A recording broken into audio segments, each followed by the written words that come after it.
Hello and welcome to Overcome a Mental Health Podcast. We're excited for all of you to be here and join us today. Uh, I'm very excited to talk to today's guest. I'd like to introduce you to Nathan Buttigieg.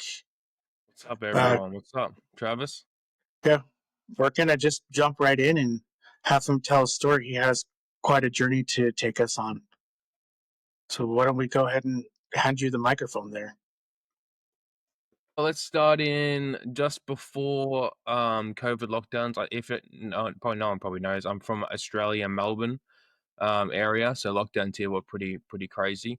Um, Everything was going all good in my life. I was working at a gym, loving everything. My training was going good, um, and then had a house, had a girlfriend, all that kind of stuff, and then lockdowns hit.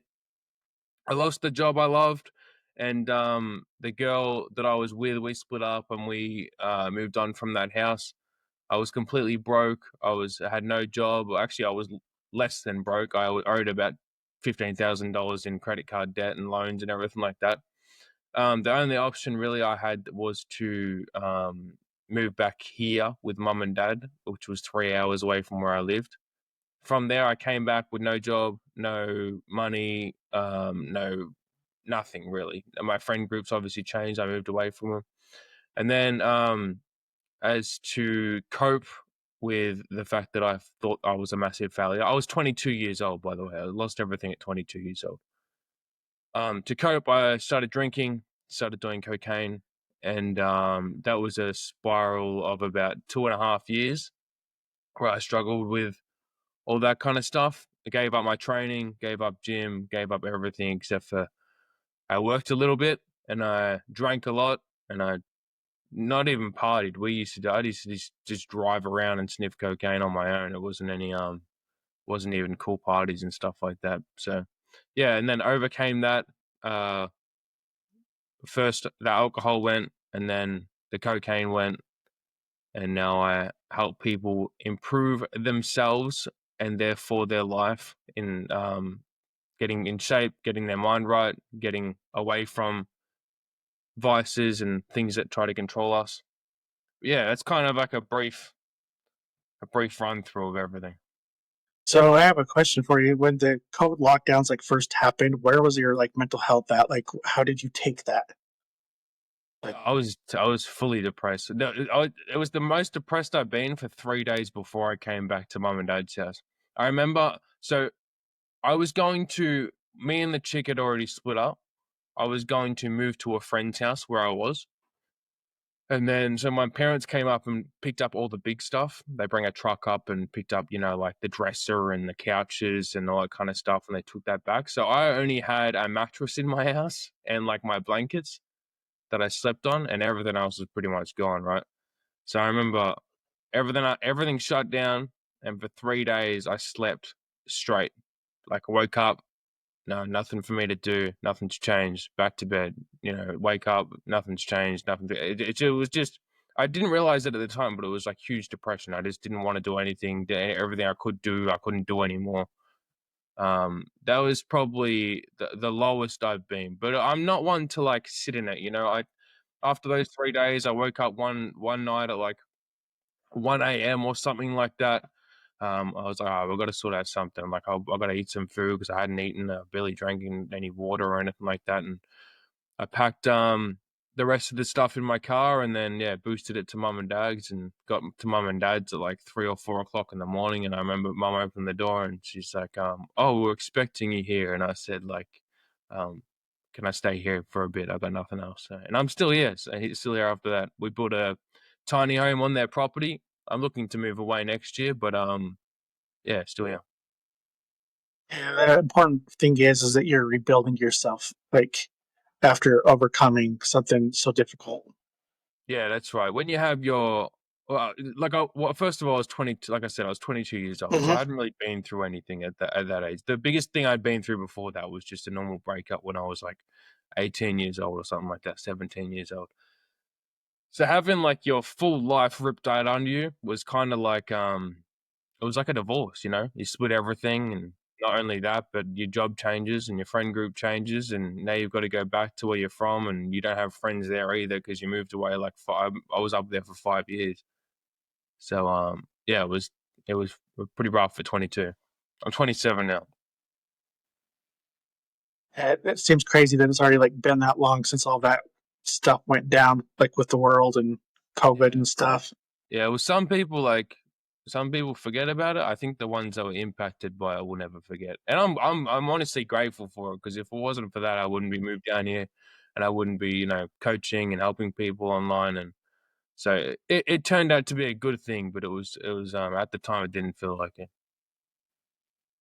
Yeah, yeah, for sure. And it's, and you mentioned too that when you felt depressed and started feeling depressed, you were in denial, and it's amazing how like just being in denial, like when you feel any mental health issue come on, like it just pushes you back, keeps you from moving forward. Yeah, well, I can speak to big that thing from is experience. yeah, big thing is you don't even want to feel anything. You kind of like Mm-hmm. just suppress everything. So you just keep drinking more, keep having fun more, keep talking to more girls, keep snorting more coke. It's just a cycle of like you just avoiding, all the accountability that's in there if you stop. As soon as you're Mm-hmm. quiet, your conscience tells you what's up. But Yeah, with your cocaine and your like alcohol, like what was that turning point where you're like, okay, you know what, I've been doing this long enough, like I need to get my life straightened out. Like what was that yeah, point where you hit the bottom? I dropped alcohol first. That went first, and I remember just the day after Christmas in like 2020 or 2021. I was like, "Oh, I just can't do this anymore." Like I was blacking out most nights. If you don't know what blacking out is, that was when you're having fun at a party or you're drinking or whatever, and then boom, you just wake up in the morning. You got a totally memory, like a memory is just gone of your life. That was always a bad feeling, and then it started happening all the time because I was having so much all the time. And then it was just the silly stuff you do. You send text messages to your boss, you send text messages to like the girl, and then call someone.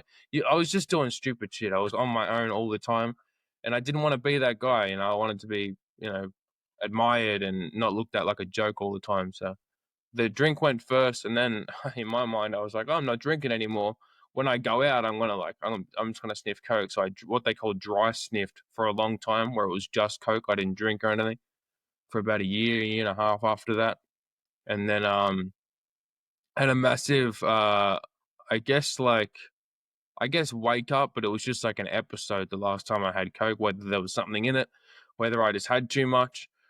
But yeah, it was like got access to all the evil parts of my brain, and it was fucking just torture really. So that scared me straight, which is good. Yeah, yeah. I've never personally done drugs, but I can relate to that to a bit because I have a seizure disorder, and when I first started having it, they put me on some hardcore anti-seizure medication, and I was on a very high dosage to settle them down, and I started hallucinating. Like it was stuff like one time when I was like trapped in a box. I remember a bunch of like army guys coming and telling me that my family's gonna die and they're gonna kill me. So it was like really creepy stuff. And it's like Yeah, when that happens, you're like, I'm done. Like this is it. I can't do yeah, this that was anymore. I didn't. It was for people that have never done cocaine before. After you've had your fun, obviously cocaine's still in your system, right? So, but by this time you want to go to sleep. You've been up for like whether it's 18 hours, where I was up for about 32 hours or nearly 40 hours or something like that. I don't know. Time kind of just went like all weird. Um, but there's gonna be a point where after you've had your fun, you're gonna try to sleep, and you're just gonna lay in bed and your mind is going to be so awake, but your body will be sore and tired. So you spend most of the time just staring at your eyelids or staring at the roof for hours before you really go to sleep. And this time was like when I was trying to go to sleep, it was just a highlight reel of all my biggest fears, and I don't know, I can't really like envision it. I mean, like, put it into words, but it was like fully like my mind was against me. Like I had like it was like torturing me. All my fears, all the like bad things, like your brain, we know like ourselves better than anyone, and it was just like my brain was fully aware of like what I didn't want to see, and was showing like a just a hours of that, and it scared the shit out of me. I woke up the next day, and I said to myself like I was fully talking to demons at the time. It was crazy. Oh, it's amazing, like what the brain can do and what it's capable of. To be honest, like it's Yeah, for sure. uh, It can be for with you or against you. That's for sure. oh yes. And what did this do to your relationships in life? Did it like were they going bad? Like did it hurt them at all, or nothing really change? When I was drinking and When doing drugs all the yeah, time, yeah, I wasn't I couldn't like I couldn't connect with people because I wasn't like I was avoiding myself, you know. Like I was able to talk with people. I was able to like I had like I guess I'm known girls like during the time and had like girlfriends that weren't like official as we call it in the Western world. We weren't like boyfriend and girlfriend. I was just seeing girls. But none of it was really like a real connection, you know. And you the thing is too like no one wants to be around someone that drinks all the time. So it was yeah, nothing really stuck. I couldn't connect properly, man. I didn't know myself. I did wasn't you can't try to be with someone when you're not fully healed, and I wasn't even trying to heal. yeah, and sometimes like trying to heal, like you have to admit you have that problem first in Mm. order to actually get through it. Yeah, it was actually one of the girls that like woke me up to how much I drank because I didn't really know how much I drank. It never really like occurred to me because from when we were young, like 14 years old, we were drinking around fires and stuff. I'm from the country out here, so we used to just get yeah, just drunk around fires, that was a normal thing, and whoever could drink the most was the coolest.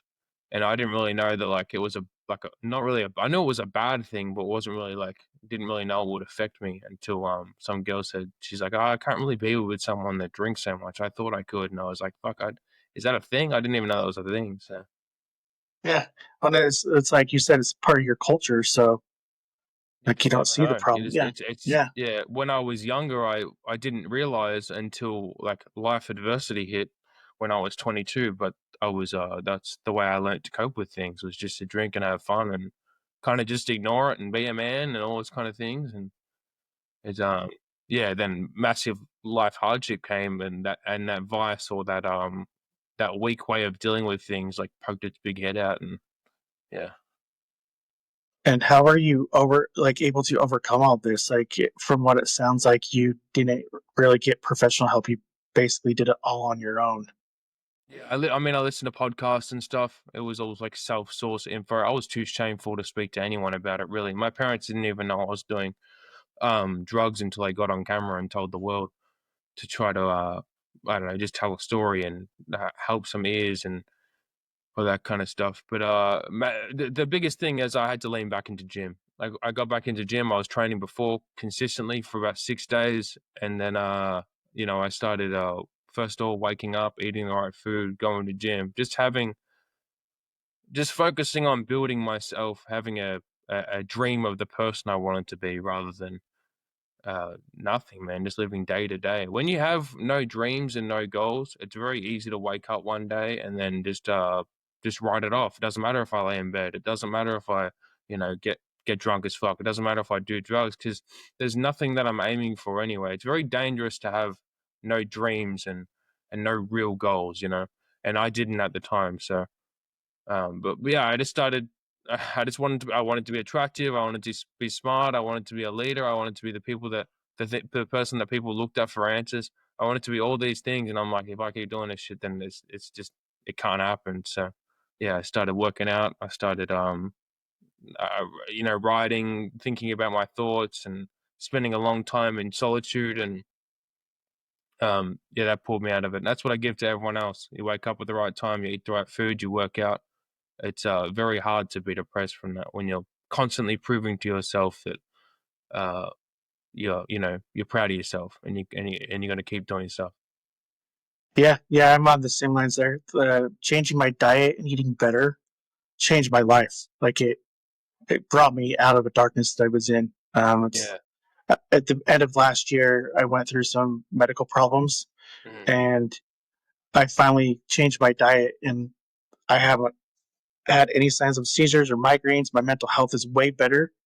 And that's when I decided to actually start this podcast. And now it's like, before it was like my family that gave me motivation. I have 3 young kids, and I'm married, so like that was the reason I lived, and still the reason I live. But now it's like I have something to focus on and something I'm very passionate about to keep me going. Mhm. You have like a mission. Mm-hmm.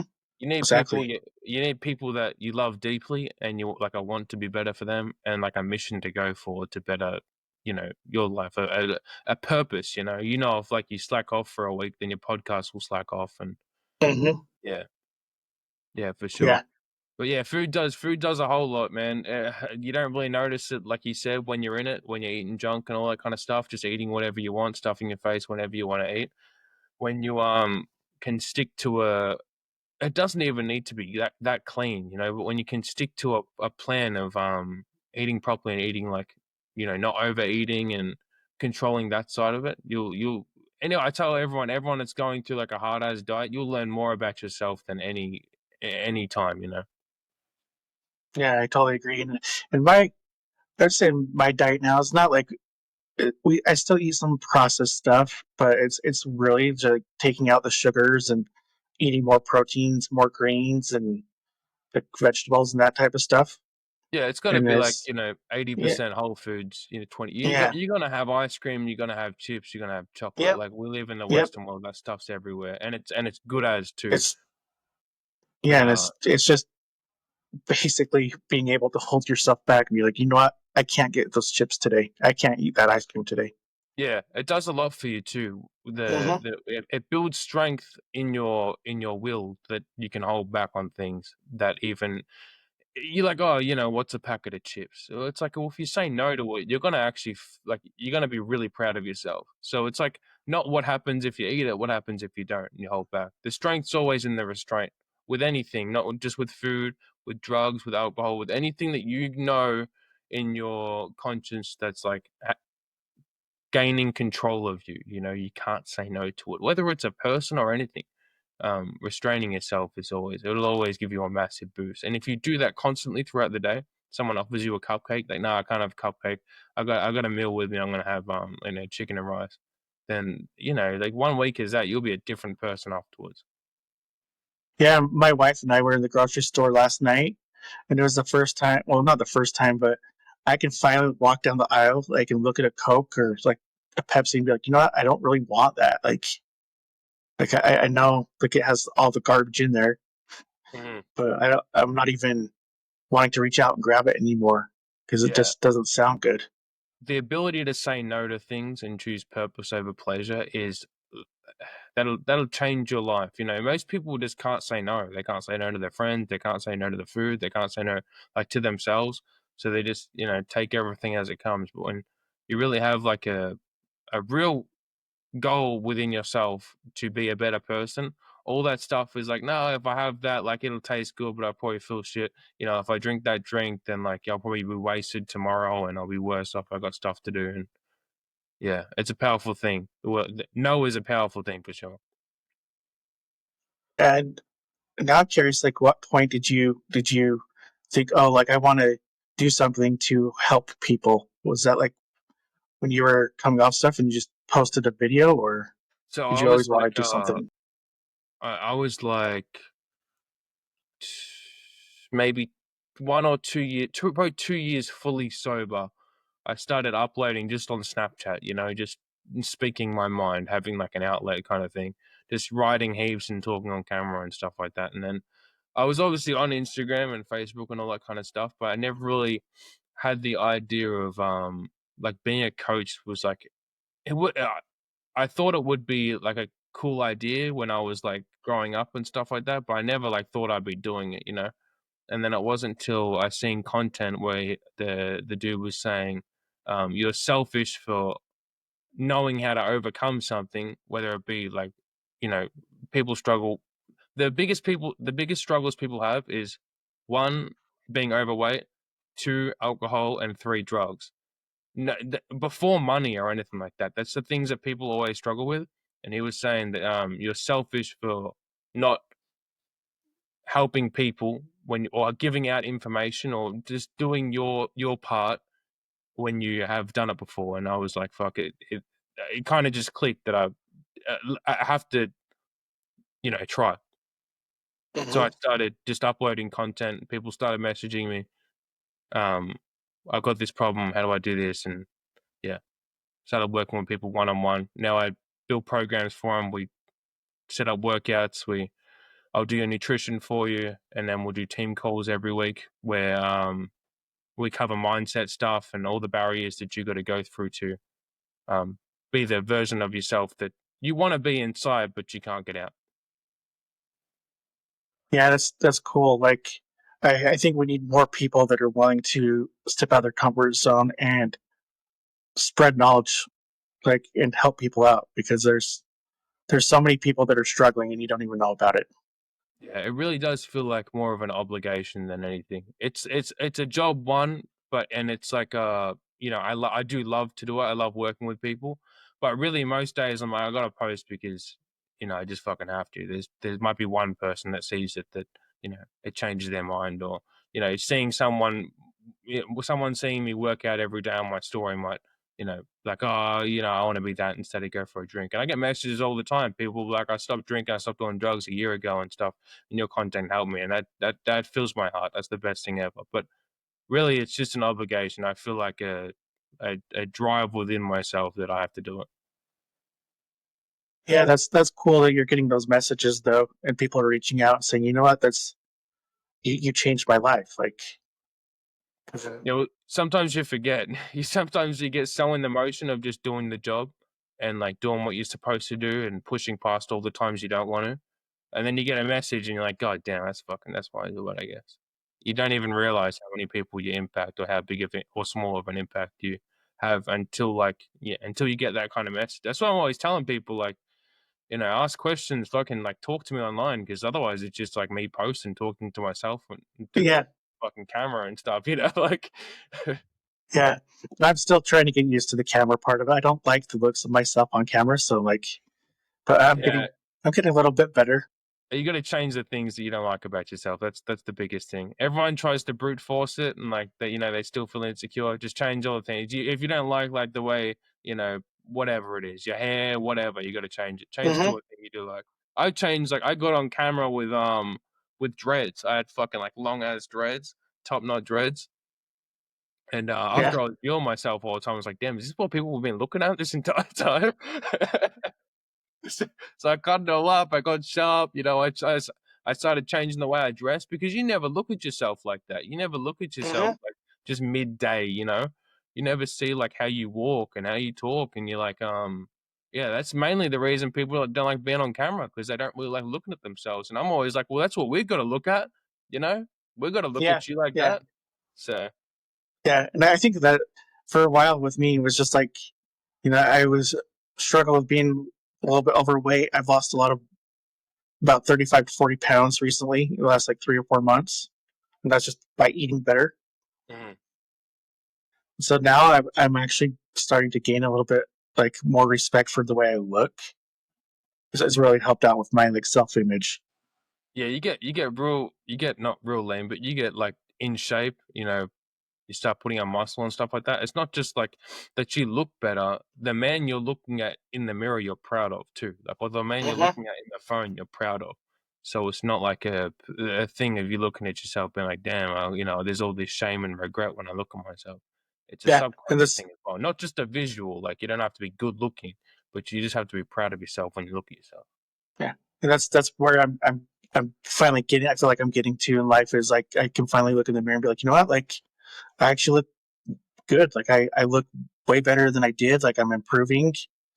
I still have stuff to work on, but I'm getting somewhere. Yeah, yeah, that's good. So do you like going back to your like addiction? Do you still have like how do you cope with like cravings and triggers? Like I don't. There's nothing now. Once you like, there's nothing now. nah. Once you really make up your mind that that stuff is just in no way, shape, or form good for you, and you kind of I've got dreams and goals now where like I don't care about anything else. If it doesn't have like even like we went out for dinner last night. I went with I met my girlfriend's dad. We went out for dinner last night, and I was like, damn, I still got all this shit to do, but I got to like work out all this stuff. I was there, like I had a good time and stuff, but like when you're really on the path, nothing feels better than being on the path. Like you don't, I mean, you do, but you don't care about sex. You don't care about like the bad food. You don't care about nothing. You just want to do your job as a being. And somebody like that's like struggling right now with um, addiction, what would you tell them to like kind of start the steps to recovery? You got to stop making yourself feel good about it. That's the biggest thing. People always do this thing where they know they're impacting their family, they know they're impacting, their kids or their loved ones or the people they love in their life. They know that their actions are impacting them, but they always do this thing where like, yeah, but I'm really going through stuff, or it's really hard over here, so I've got to do all this stuff. You got to get rid of all that shit. Your actions, your habits, and who you are impacting the people you love. And if your actions and who you are is negative, then you're impacting your people in a negative way. It's selfish as to keep going down a bad path because it doesn't matter if you talk to one person or if you talk to 1,000, you're making an impact. You're giving us you every day. So it's just you got to take yourself out of yourself. Your problems, your sadness, your trauma, your whatever it is, it doesn't matter. It's the people you love. You want to bring them the best version of you. And if you really loved your people, you would bring them the best in everything, including yourself. Love it. Good stuff. Uh, and what does I just lost? I do this all the time.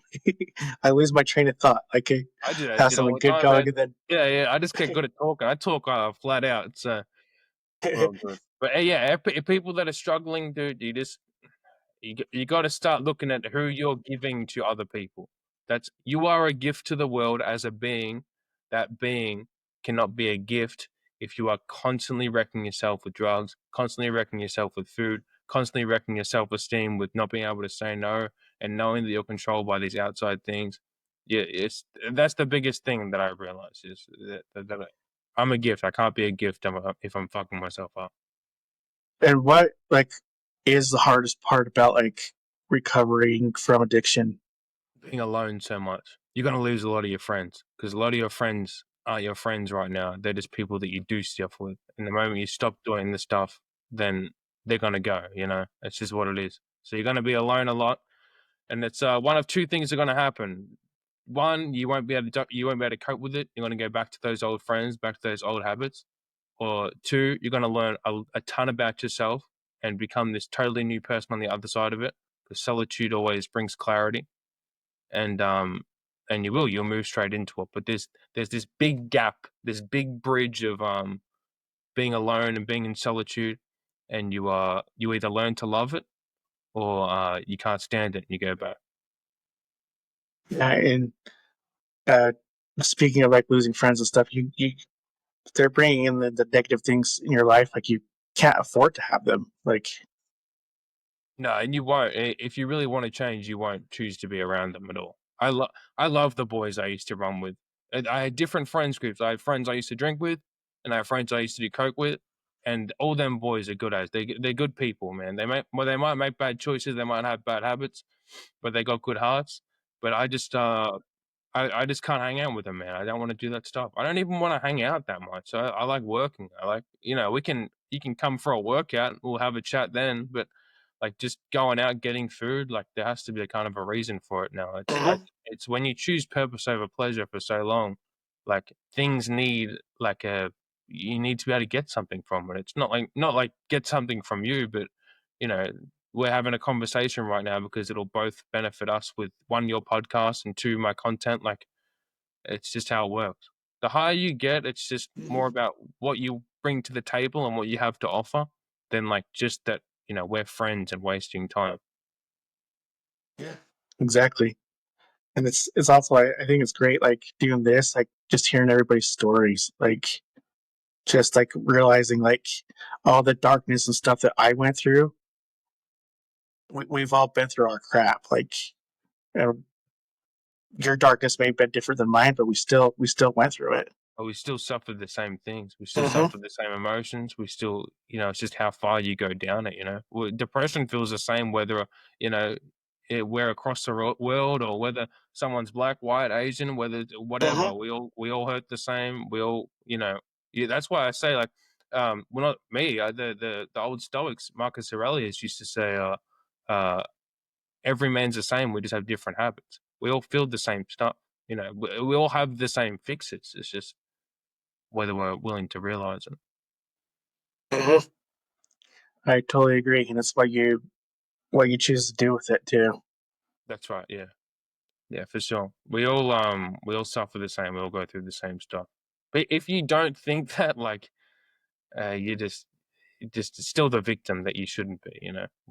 Everyone suffers. It's just whether they're able to push through it or whether they're not.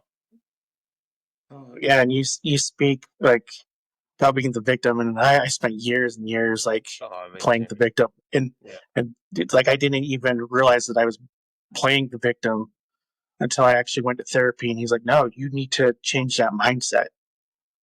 Like you need to get out of thinking that way, or else you're always going to be the victim." Yeah, that's right. If you're choosing weakness all the time, then that's what you'll be. If you choose to, this thing won't hold me down. I'm not going to be, I'm not going to stay depressed. I want to be strong. I want to be admired and all this kind of stuff. If you look at it like that, then yeah, the victim stuff. We all get caught in it, man. Even like day-to-day stuff, you'd be like, "Oh, I don't wanna do a workout, like, my back's sore or my legs are sore from yesterday." That's still like you being a victim. It's just whether you're being tested constantly, whether you're gonna overcome stuff, and the more things that you push through and overcome, the more opportunities you get. The universe likes us being stoic and being hard and being tough and doing things that we need to do. It doesn't like us giving up on it because we're sore or because we got a headache or, just something like that. We get more if we do more. Yeah, I totally agree.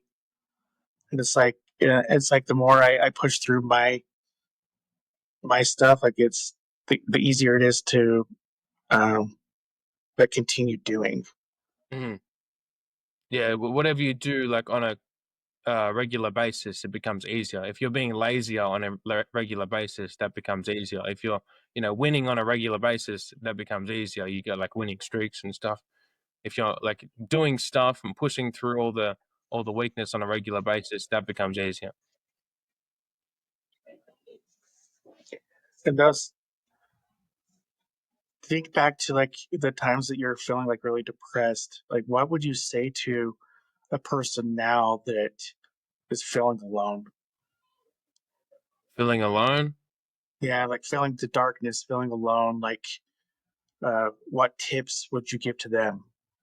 you just got to build a dream, bro. You gotta actually have goals and you're suffering for no reason, when you're in depression, when you're fully sad or whatever it is, maybe it's just like your hopelessness or whatever, you're suffering for no end goal. When you're suffering for a goal, whether it's just I want to get a six pack or whether it's like I want to build a podcast or I want to build an online brand or build a business or you've got a mission, then all the suffering becomes part of the process. You're like, oh, this is really hard. I'm so glad I'm doing it. Or um, you've got a purpose to your suffering. If you're just suffering for no reason, it's you need ambitions, you need proper goals, you need to be able to who do you want to be? How do you want to live your life? How would you do it if money wasn't an issue? Like build this vision in your head of the man you want to be and the life you want to live. And then yeah, then at least the suffering is like worth it. Like I said, whether you're, stuck in a hole or whether, you're earning $10,000 a week or $50,000 a week, the suffering is still the same. It's still depression either way. But it's just whether what it's for, What are you gonna what are you suffering for? Yeah, and it all goes back to what you said before, finding that purpose. And I'd like to add one thing on there, if I could, is invest in yourself. If you find a goal, like invest the time and like the money, a little bit's money if you have it, and Like, do what you need to do to get to the next step. Yeah, building yourself should be the first step for everyone. We need to make you right before you go into any area. Otherwise, you're going to get in the area of business, you're going to earn money, and then you're going to put it in your arm because you're a drug addict. Or like you're going to stuff your face and become fat ass. Now you're a rich fat fuck. We got to get you right, get past all these mindset blocks, and have you like fully confident, fully loving yourself, and then move into any other area. Getting someone right is the biggest thing.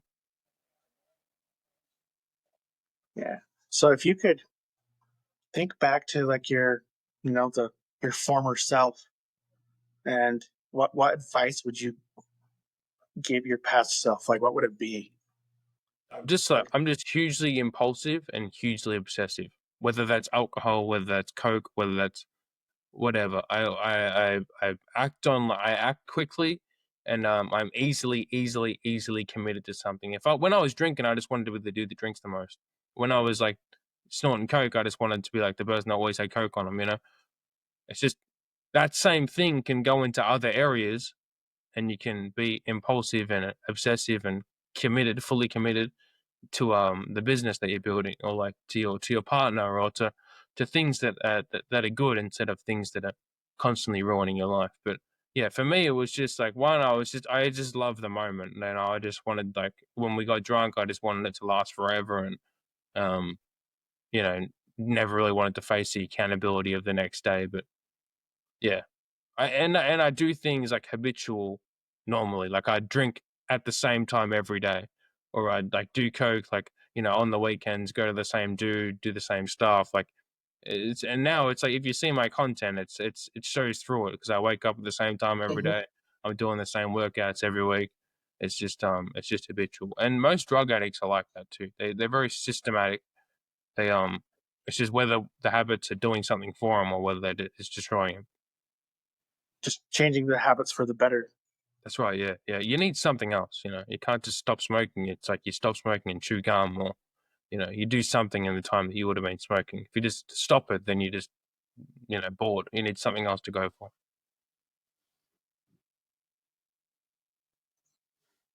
So, and making sure that everything is pretty much answered. Like you, uh, do you still feel like any of the depression come on at all, or are you way past that? Oh, I get days, of course, yeah, but it's just I gotta, I just know if I stick to my habits, if I wake up, even though I'm tired as, and just tell my, I wake up sometimes, I'm like, I can't be fucked with anything. I don't care about nothing. I Mhm. don't care about the people that I'm posted with. I don't care about nothing. But I know as soon as I'm on the other side of that workout, I'm going to be 10 times better. And I've done it enough to realize that there is no time ever that I've woken up depressed or woken up, not giving a shit. Because that's what depression is. Depression is like hopelessness. Your body's tired or your mind's tired, and you just stop caring about everything, including the people you love. I just know on the other side of that workout, it's going to bring me up. And then I'm going to be at a point where I, love what I do, or, I love my partner because I love myself because I did the workout and pushed through it. So I just got a morning system now, and it's a daily system. I work out twice a day, where I just know if I follow it, it'll all be good. It might not be perfect, but it'll be good. So yeah, I still suffer and stuff, but I just don't. I just won't sit there and do nothing about it. I'll just still do the same stuff. Yeah, and it's all like my therapist told me not too long ago that like we can't get rid of anxiety, depression, or like anything that we're going through in that way. Um, we just need to learn how to cope with it. We need to learn how to get past it and work through it. That's right. Yeah, for sure.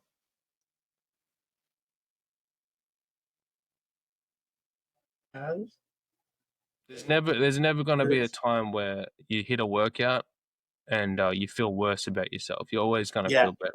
So you just got to You got to get doing something. It's just like you look at it this way: when you're depressed and when you're sad, or when you're angry, look at that as your enemy. Are you gonna let that depression win, and you're gonna like give up on everything? Because everyone's like, oh, it's just one day off, it's just one beer, it's just. Well, it's like no, because it'll snowball, it'll make the next day Hmm. harder, and you drink more the next day, and like you let yourself off the hook a little bit. One little cheat becomes a big cheat. So it's you can't let it win, man. You just battle against it. You say, "Oh, if I do this workout, then depression can't do shit with me." and then you hit Hmm. the workout. Then and he's like, I'm a stud. What else can I do? What else can I overcome? Yeah. Yeah. It helps you definitely like sticking to something definitely helps you push through everything and be like, you know what? I'm feeling really good about myself now. Yeah. Don't look I never look at weakness as like as a good thing. I look at weakness as soon as it shows its head. I look at that as the enemy, and I'm now battling myself as the low, like I'm battling the lower version of myself. I'm not gonna let it win. You know, a weakness should never be something that someone's like, oh, you know, I was gonna work out yesterday, but I was really sad. It's like you should feel ashamed of yourself. You just let that win. You let the lower part of yourself, you let the sad part of yourself win. I just never do it. I would never do it. I would never let that weakness win, because if it wins this time, it'll win another time, and then I'll be snowballing to a point where I'm putting coke up my nose. It's just you just got to stay on top of it. The weakness in you is the enemy. You have to go to war against yourself, and it's a daily process for everyone. Hmm. You reminded me of something that's been brought up a couple times on this show is uh, like the different like emotions that we go through, depression, anxiety, and the different kind of mental health issues. Uh, if we really learn to get in and learn about them, we can also use them as a superpower. Like Mhm. they could actually bring out the strengths in us. And it's like for I'm some here. reason when you were going through all that, you I'm hugely competitive. So as soon as I have something to go against, which is always like just the little bitch inside of me, I'm always like I always want to get it. You know. yeah, yeah, this is all good stuff. I love it. So you had mentioned like when you were trying to starting the road to recovery, you listen to podcasts and like read books and stuff. Like what any book that you would like recommend for anybody to get started or podcast, I should say? Podcast. I listened to a lot of Andy Frisella's first podcast, that Real AF podcast. But any mindset thing, you just want to, especially in a state where you're super low, you want to absorb other people's beliefs and values. People that are ahead of you in a lot of ways, whether they've built businesses or whether they've built a physique. You just want to listen to other people's stuff, because you're stuck in this kind of mindset of it can't be done. I don't know if it can. You're hearing people talk that they've accomplished so much, and you should dream massive, and you can do whatever you want to do, and all this kind of stuff. That'll bring you up. Like uh, as we speak, we're like conveying energy, whether it's through a screen or through your ears or in person. You wanna take other people's energy. But The Magic of Thinking Big is a great book for everyone that like is at the start and doesn't have a dream and doesn't have a goal. Because we've got all these limitations on our mind that we're told to think realistically, and all that kind of stuff. And then you just want to listen to people that bring you like back to reality. You know, if you work hard, you will get it. It just might take longer. And if you don't have it, it's because you didn't work hard enough, and all that. But any mindset podcast, just don't listen to people that accept their own excuses and are massive victims for themselves. You want to listen to the people that are above it all, that try hard all the time, that won't let like I said before, that won't let like their weakness win.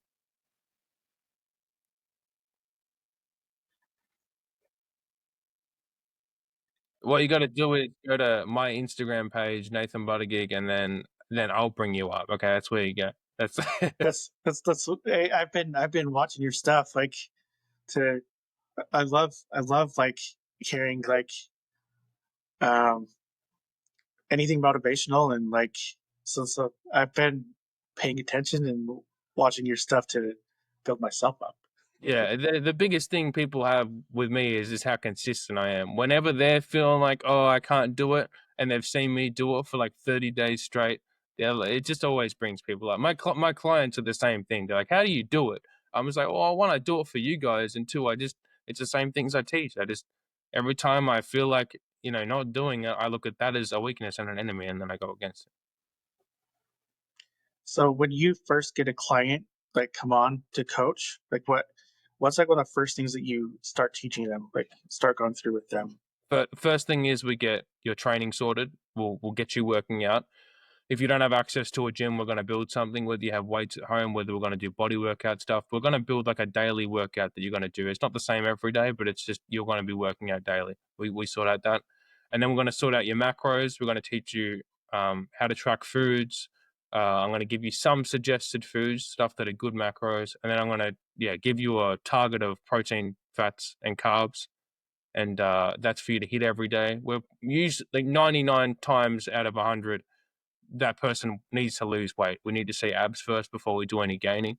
So we're going to be cutting at the start, and then it's just, and then I tell you, once you got that, you got now it's just you battling yourself. You finding more about yourself, all the mindset stuff you've got to overcome. So then we've got calls on the weekend where you're going to come to me and ask questions of like, oh, I'm struggling with motivation. I'm getting angry all the time, or whatever problem you have, and we're gonna me and you one on one, and we're gonna go through that. But once you have the program, once you have the training and dieting, everything else is just you trying to overcome yourself. Yeah, and there's somebody that comes up to you and says, like, I'm lacking motivation. How do you I'll get them say to me too, overcome that? man. Me too. I woke up this morning, I wanted to go back to bed. I was just like, "Oh, maybe I'll message him in time, I can't do it," or something like that, but me too, man. It's the motivation that everyone talks about never comes from me, it's obligation, you know? You wanna be better? Hmm. You wanna be better for your people, for your family, look at yourself in the mirror, do you like what you look at? Do you like what you're giving? I'm gonna guess no, and make it better. It's not this. I don't feel like doing it any day. I feel better after I do it. That's probably about as much as I get. I always say you get motivation after you do hard things, not before.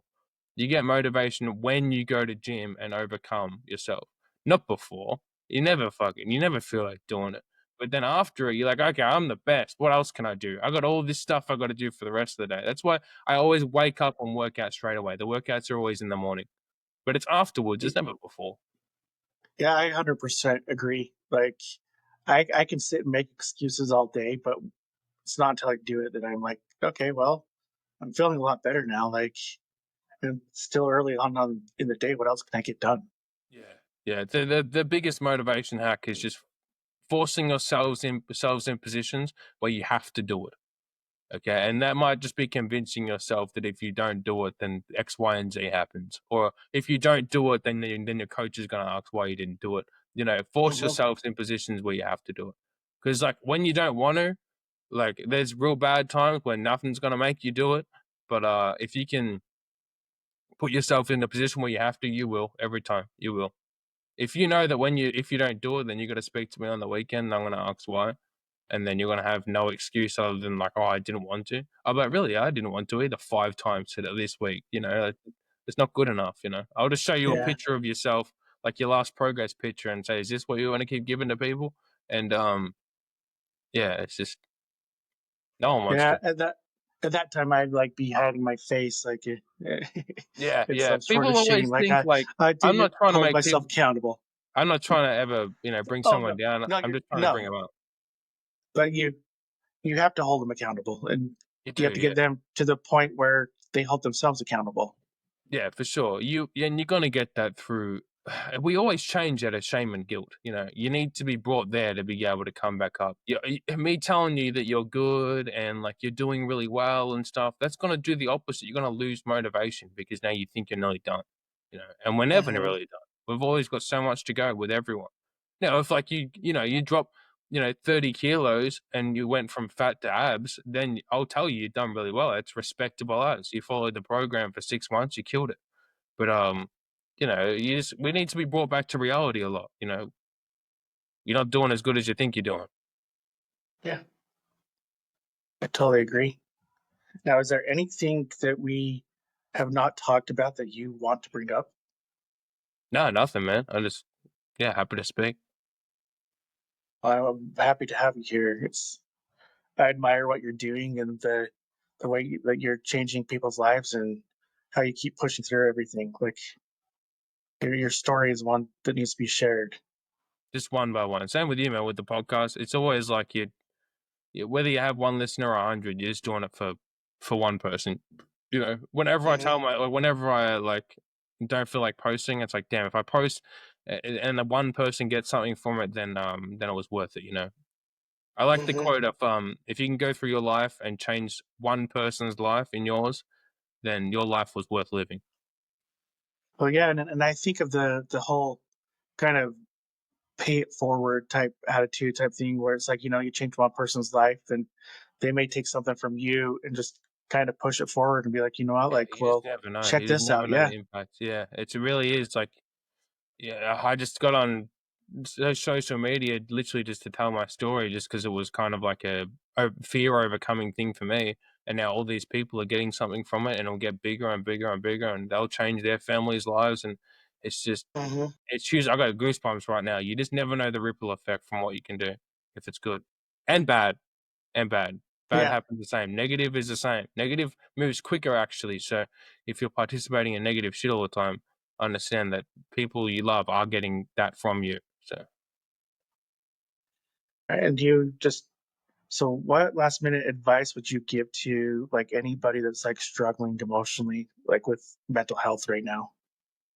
go to war against it, and you need to you need to start doing something in training, dieting, something like physically. You need a mission to be better. But you shouldn't accept that for yourself. You deserve a great life, and that great life isn't sitting in depression. It's waiting for you on the other side of hard things. Awesome. And if where can, I know you've mentioned Instagram, but where can people find you? Yeah, Instagram's the main thing. I'm enormously active on Instagram. If anyone like message me, I'm always replying within like an hour. Yeah, follow me there and send me a message. Nathan, it's just my name, Nathan Buttigieg, one word with an extra G on the end. I'm sure it'll be linked or something. Travis will sort that. Yep. Yep. I'll link everything in the show notes for sure. Awesome. Well, thanks for joining us, and thanks to all the listeners. The best thing that you can do right now is share our content, give us a follow, give us a like, do all that fun stuff that you can do because it's always really helpful. And thanks again for listening. Until next time.